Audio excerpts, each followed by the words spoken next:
The mahogany conference table gleamed under the soft lighting of my father's office as I stared at the papers in front of me. My hands were steady, but my heart raced as I read the documents that would effectively erase my inheritance.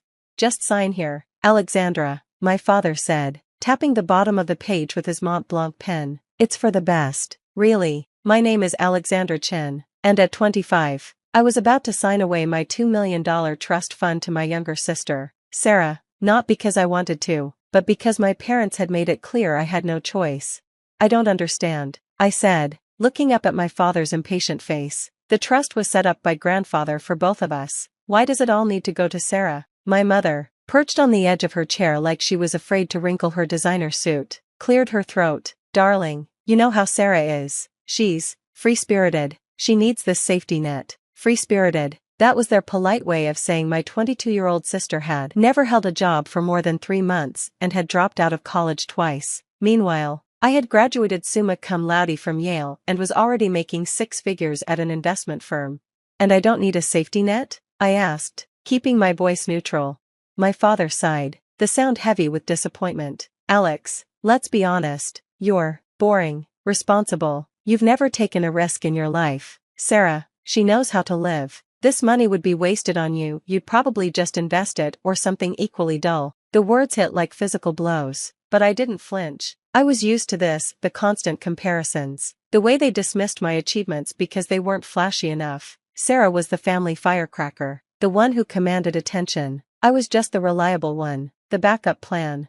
"Besides," my mother added, her perfectly manicured nails drumming on the table, "Sarah has plans. She wants to start a fashion line. That takes capital." I thought about Sarah's previous plans, the juice bar that never opened, the yoga studio that lasted 2 weeks, the travel blog that consisted of 3 posts before she got bored, but I kept those thoughts to myself. "And what about my plans?" I asked quietly. My father waved his hand dismissively. "What plans? You're already successful. You don't need this money." I looked down at the papers again, thinking about the business proposal sitting in my desk drawer at home. For years, I'd been developing a concept for a financial technology company that would help small businesses manage their finances. I had the experience, the connections, and the vision. What I needed was capital. But they didn't know about that. They'd never asked. "Fine," I said, picking up the pen. "You're right. Sarah needs it more." My father beamed as I signed, probably the first time he'd looked at me with approval in years. "That's my girl, always practical." As I stood to leave, my mother caught my arm. "You'll come to dinner on Sunday? Sarah wants to share her ideas for the fashion line." I nodded, already knowing I wouldn't be there. Of course. That night, I sat in my apartment, staring at the city lights through my window. The business proposal lay open on my coffee table, mocking me. $2 million would have been enough to get it off the ground, to make my dreams reality. My phone buzzed, a text from Sarah. "OMG, thank you. You're the best big sis ever. Going to celebrate. Want to come?" I didn't respond. Instead, I picked up my laptop and opened a new document. If I couldn't have the trust fund, I'd find another way. My parents thought I was boring, responsible, incapable of taking risks. Fine, I'd show them exactly what boring could do. The next morning, I walked into my office at Goldman Sachs earlier than usual. By 7 a.m., I was already in a meeting with Marcus, my mentor and the only person I trusted with my real plans. "They did what?" he asked, his coffee cup freezing halfway to his mouth.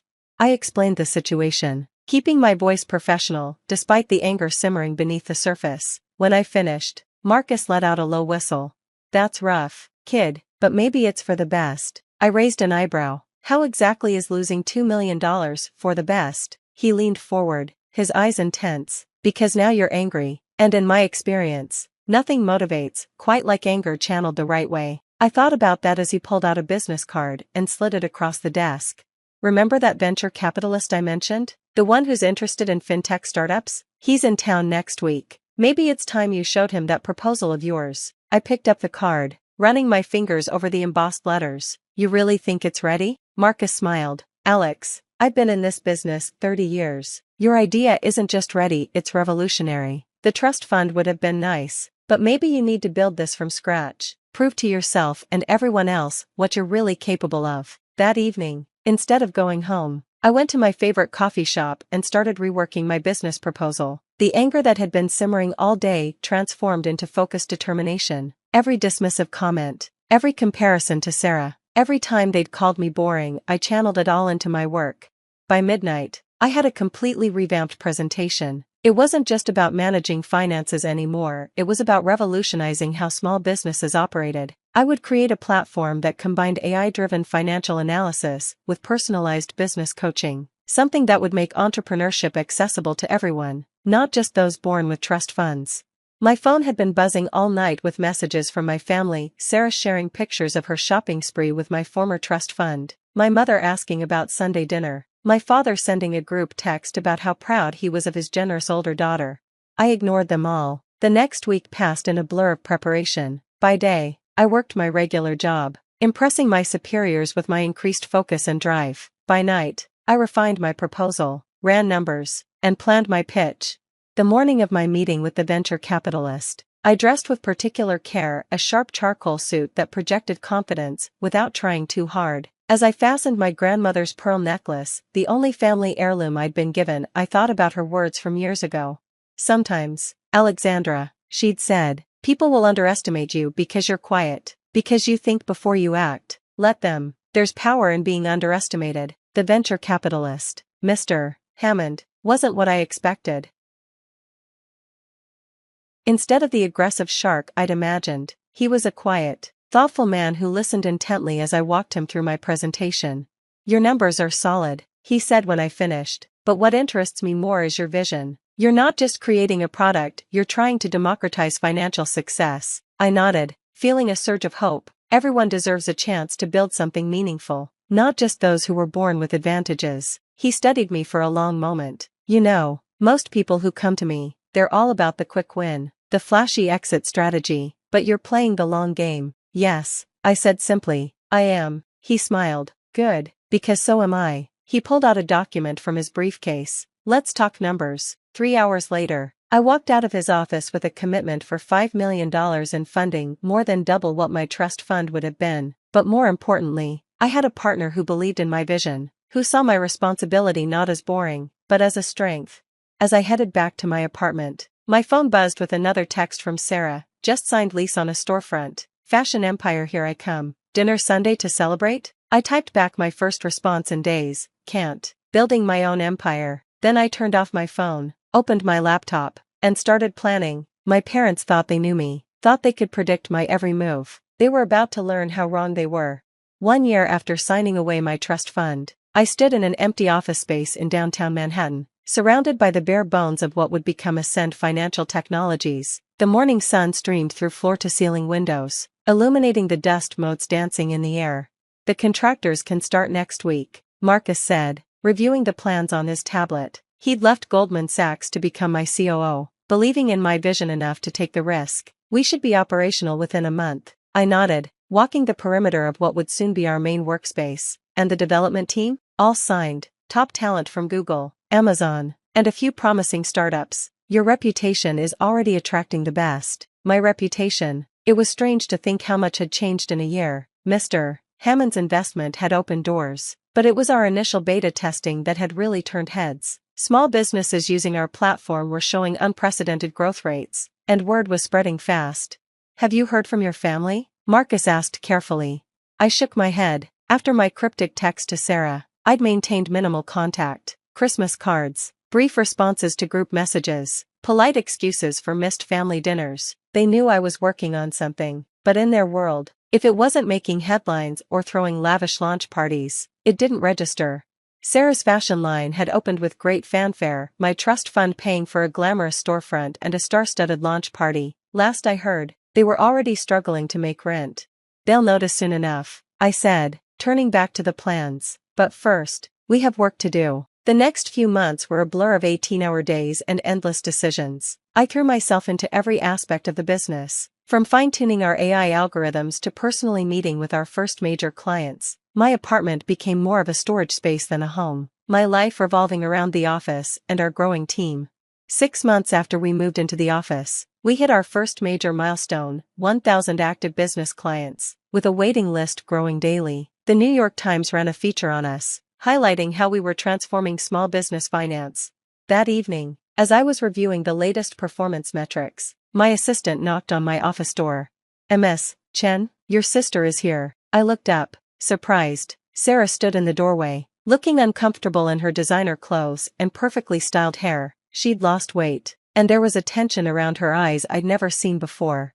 Nice place, she said, glancing around my office. Very corporate. What do you want, Sarah? She fidgeted with her handbag. Hermes, probably bought with my former trust fund. I need help. The fashion line. It's not going well. I thought maybe, since you're doing this finance thing, I repeated slowly, is not a bailout service for failed passion projects. That's not fair. I worked hard. Did you? I cut her off. Did you spend months developing a business plan? Did you research your market? Did you calculate your runway and burn rate? Or did you just throw money at it and hope it would work? She stared at me, tears welling in her eyes. Why are you being so mean? I'm your sister. Yes, you are. The sister who took my trust fund because she needed it more. The sister who never once asked what my plans were for that money. Mom and Dad said.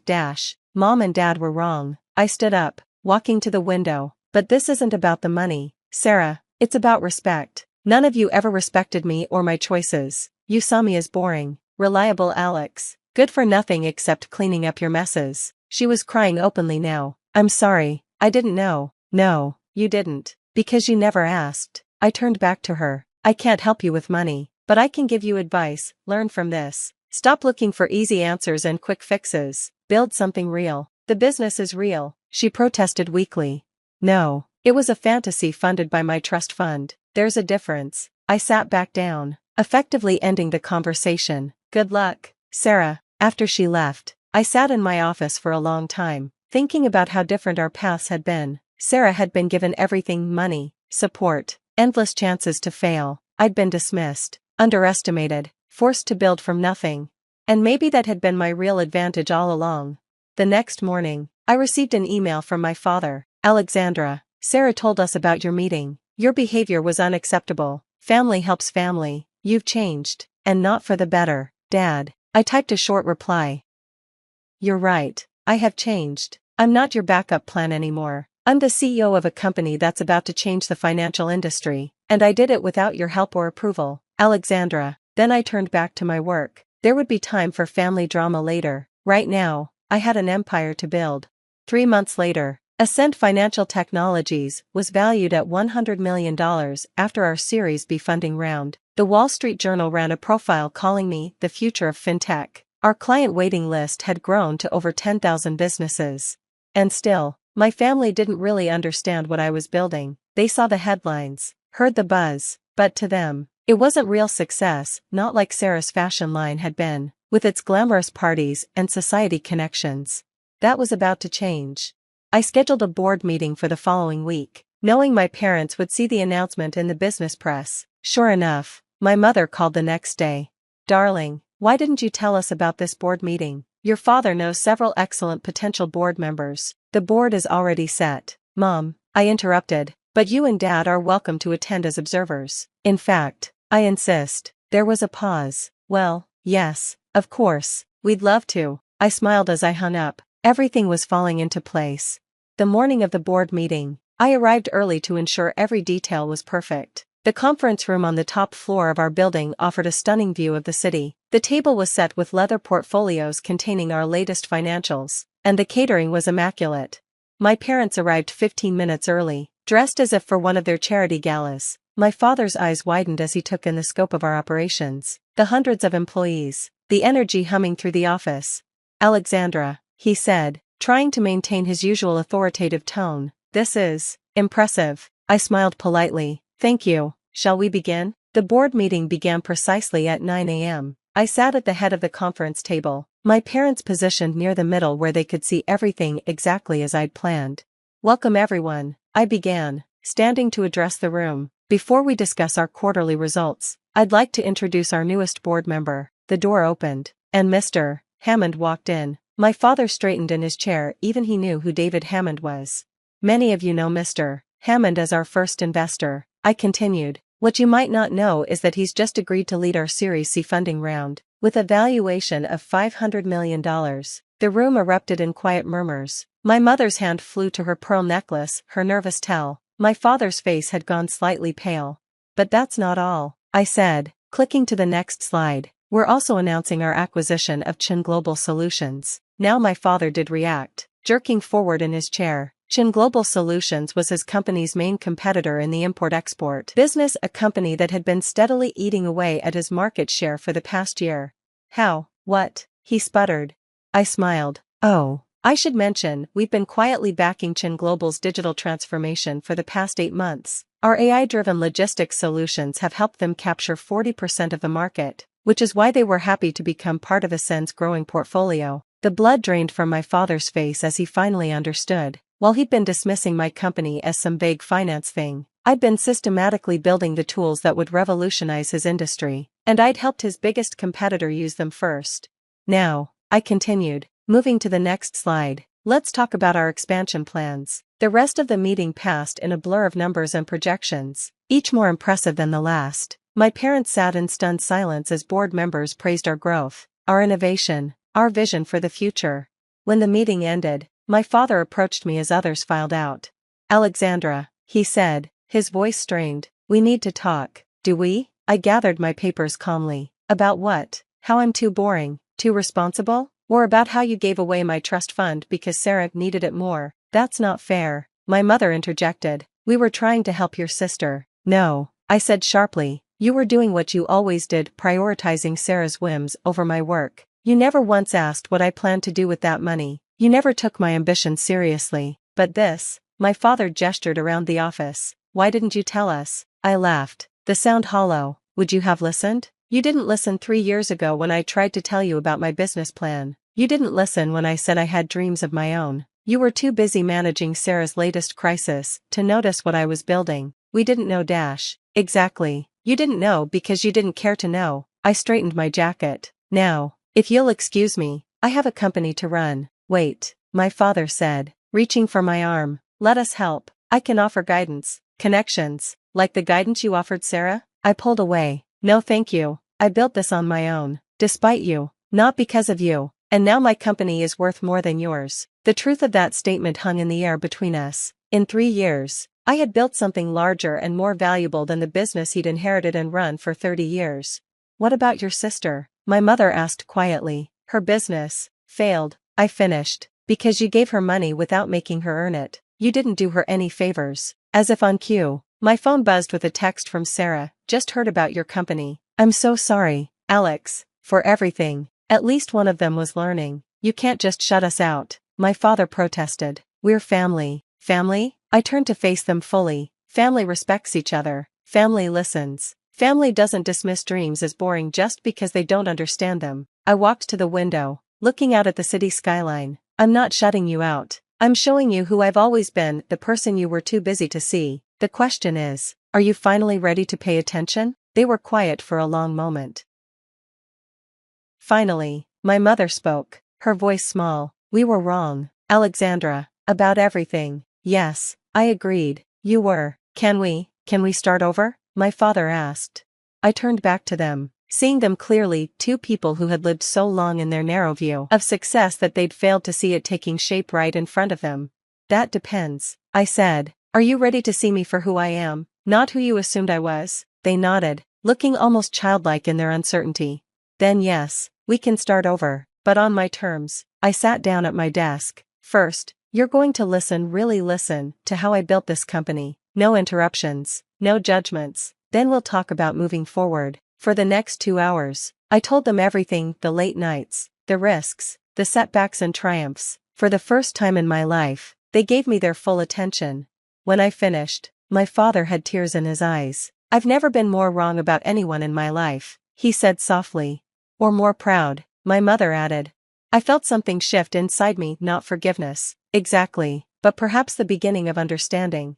There's one more thing, I said, pulling out a folder. I've created a foundation to help young entrepreneurs who don't have access to trust funds or family connections. I'm seeding it with $2 million, the exact amount of my original trust fund. I'd like you both to serve on the advisory board. They looked at me in surprise. Not to make decisions, I clarified, but to watch and learn how people with nothing but dreams and determination can build something extraordinary. To understand what you missed seeing in me. My father picked up the folder with trembling hands. We'd be honored. As they left my office that evening, I watched them walk through the workspace I'd built. They moved differently now, smaller, humbled, but perhaps wiser. My phone buzzed with another text from Sarah. Had my first job interview today, starting from scratch. Thanks for the wake-up call. I smiled as I replied, proud of you, sis. Want to get coffee and talk about real business plans? The sun was setting over Manhattan as I gathered my things to leave. On my desk sat a small photo I'd recently added, my younger self and my grandmother's pearl necklace. She'd seen my potential long before anyone else. You were right, Gran, I whispered. There is power in being underestimated. I walked out of my office, past the sign that read Ascend Financial Technologies Alexandra Chen, CEO and founder, and into the future I'd built for myself. My family had thought they were teaching me a lesson by taking away my trust fund. Instead, they'd taught themselves one about the danger of underestimating a quiet girl with big dreams and the determination to make them real. Sometimes the best revenge isn't about getting even, it's about rising so far above what others thought possible that they have no choice but to look up and wonder how they ever missed seeing you soar.